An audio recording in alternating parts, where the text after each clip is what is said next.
Hi, I'm John Rowland with Highland Park Lapidary, and I'm going to talk through the wiring of the control box on the HT machine.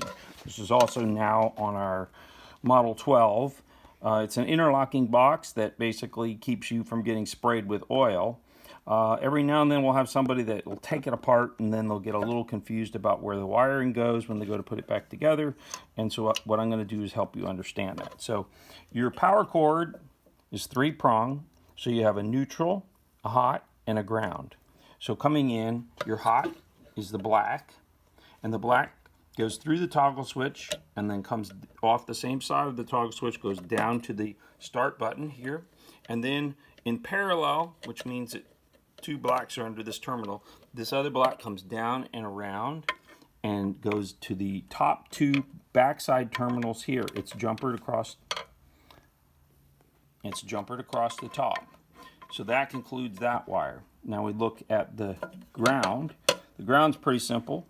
It just terminates to the ground on this motor terminal. So they're tied together. Neutral is the white that then we go into blue. This blue is for the gear motor, and then you have one blue that goes in here for the outlet, and the other blue is coming up and around, and what it does is it picks up your neutral on the relay. Now, then I'm going to cover the output side of the on-off switch. This button here goes to the red wire that comes around and across to the top, right to the right-hand terminal.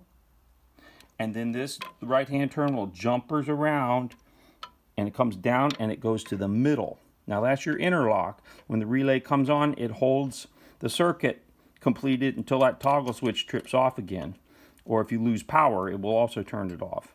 Now then the remaining red is the output, which is right here. The output goes to the gear motor, and the other red wire comes up and around and goes into this terminal on the outlet.